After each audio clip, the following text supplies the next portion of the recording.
അദ്ദേഹം ഈ അന്വേഷണവുമായി ബന്ധപ്പെട്ട കാര്യങ്ങൾ ഏകോപിപ്പിച്ചുകൊണ്ടിരിക്കുകയാണ്.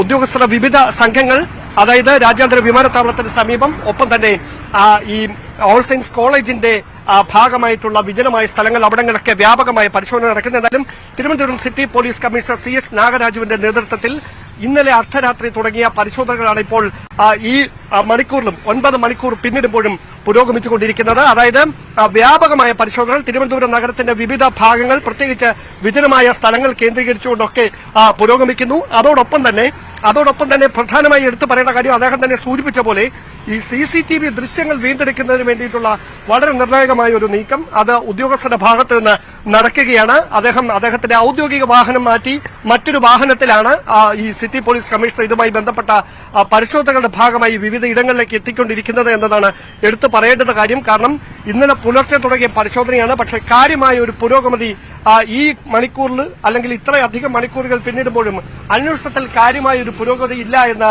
സിറ്റി പോലീസ് കമ്മീഷണർ തന്നെ നമ്മളോട് വ്യക്തമാക്കുമ്പോൾ ഒരു കാര്യം ഉറപ്പാണ്, പോലീസിനെ സംബന്ധിച്ച് വളരെ ശ്രമകരമായ ഒരു ദൌത്യമാണ്. നമുക്ക് ലഭ്യമാകുന്ന ചില വിവരങ്ങൾ അനുസരിച്ച് ഈ നാടോടി സംഘങ്ങളെ കേന്ദ്രീകരിച്ചുകൊണ്ട് തന്നെയാണ് പരിശോധന നടക്കുന്നത് എന്ന സൂചനകളും നമുക്ക് പോലീസിന്റെ ഭാഗത്തു നിന്ന് ലഭ്യമാകുന്നുണ്ട്. അത്തരത്തിലുള്ള നീക്കമാണ് പോലീസ് ഇപ്പോൾ നടത്തിക്കൊണ്ടിരിക്കുന്നത്.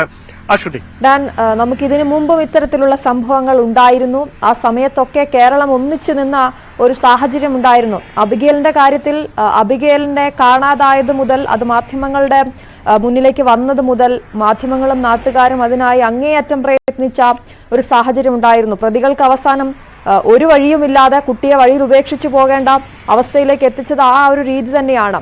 കേരളം ഒന്നിച്ചു നിന്നതിന്റെ ഫലവുമാണ്. അതുകൊണ്ട് തന്നെ ഈ കുഞ്ഞിന്റെ കാര്യത്തിലും മേരിയുടെ കാര്യത്തിലും അതേ രീതിയിലുള്ള ഒരു സമീപനമാണ് നമ്മൾ മാധ്യമങ്ങളും ഇപ്പോൾ നാട്ടുകാരും പുലർത്തിക്കൊണ്ടിരിക്കുന്നത്.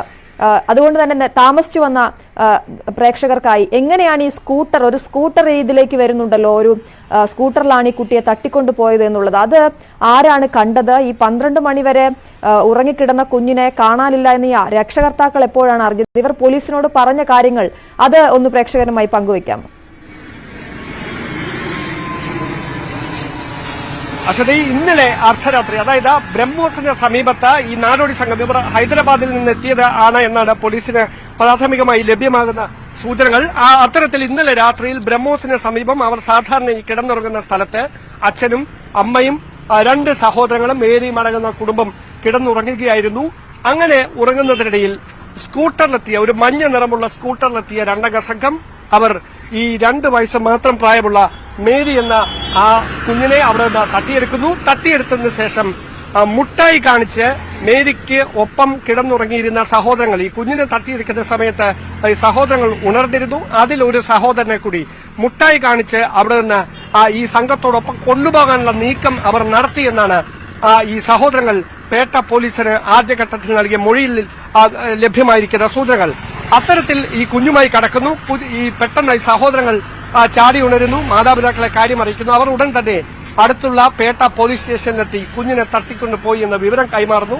അതിന്റെ അടിസ്ഥാനത്തിൽ അർദ്ധരാത്രി തന്നെ അതുമായി ബന്ധപ്പെട്ട അന്വേഷണം തുടങ്ങുന്നു. പക്ഷേ ഇവിടെ എടുത്തു പറയേണ്ട കാര്യം, അബിഗേൽ സാറ എന്ന 6 വയസ്സുകാരിയെ കൊല്ലത്ത് നിന്ന് കാണാതാകുന്ന സംഭവം നമുക്കറിയാം. അത് ഒരു വൈകുന്നേര സമയത്തായിരുന്നു. മാധ്യമങ്ങളെല്ലാം ആ നിമിഷം തന്നെ അത് വാർത്തയാക്കി. ഉടൻ തന്നെ ജനങ്ങൾ മുഴുവൻ തങ്ങളുടെ സ്വന്തം കുടുംബത്തിൽ നിന്ന് ഒരു കുഞ്ഞിനെ കാണാതായാൽ എന്ത് വേദനയോടെ ആയിരിക്കുമോ ആ കാര്യത്തെ ഏറ്റെടുക്കുക. അതേ വികാരവായ്പോടെ കേരളം മുഴുവൻ അബിഗേലിന് വേണ്ടി തെരച്ചിൽ ആരംഭിച്ചു. പക്ഷേ ഇവിടെ അർദ്ധരാത്രിയാണ് ഈ സംഭവം ഉണ്ടായിരിക്കുന്നത്. പ്രഭാതം ആയതിനു ശേഷം മാത്രമാണ് ആളുകൾ ഇതിനെ സംബന്ധിച്ച് അറിഞ്ഞിരിക്കുന്നത്. അതിനുശേഷം മാത്രമാണ് പോലീസിന്റെ അന്വേഷണവും ഊർജിതമായി വിവിധ സ്ഥലങ്ങളിലേക്ക് വ്യാപിപ്പിച്ചിരിക്കുന്നത്. ഇത്രയും മണിക്കൂറുകൾക്കിടയിൽ, അതായത് രാത്രി 12 മണിക്കും പുലർച്ചെ 6 മണിക്കും ഇടയിൽ ഈ തട്ടിക്കൊണ്ടുപോയ സംഘം ഈ കുഞ്ഞുമായി എവിടേക്കെങ്കിലും കടന്നിട്ടുണ്ടോ? അതല്ല സമീപത്ത് തന്നെ എവിടെയെങ്കിലും ആണുള്ളതെങ്കിൽ ഈ കുഞ്ഞിനെ അവർ എന്തെങ്കിലും തരത്തിൽ അപകടപ്പെടുത്താനുള്ള ശ്രമം നടന്നിട്ടുണ്ടോ? ഈ തരത്തിലേക്കൊക്കെ അന്വേഷണം പുരോഗമിക്കുകയാണ്. ഏറ്റവും പ്രധാനപ്പെട്ട കാര്യം, ഈ കുഞ്ഞിനെ തട്ടിക്കൊണ്ടുപോയ സ്ഥലത്തിന് സമീപത്ത് CCTV ദൃശ്യങ്ങളൊന്നും, അല്ലെങ്കിൽ CCTV ക്യാമറകളൊന്നും സ്ഥാപിച്ചിട്ടില്ലായിരുന്നു. അതുകൊണ്ട് അത്തരത്തിൽ ദൃശ്യങ്ങൾ കണ്ടെടുക്കുന്നതിന് വേണ്ടിയിട്ടുള്ള നീക്കം അത് പോലീസിനെ സംബന്ധിച്ച് വലിയൊരു തിരിച്ചടിയായി മാറുകയും ചെയ്തിട്ടുണ്ട്. പക്ഷെ അവർ സമീപ സ്ഥലങ്ങളിൽ നിന്നുള്ള CCTV ദൃശ്യങ്ങൾ വീണ്ടെടുത്താണ് ഇപ്പോൾ പരിശോധനയ്ക്ക് നേതൃത്വം നൽകിക്കൊണ്ടിരിക്കുന്നതും. അശോക്.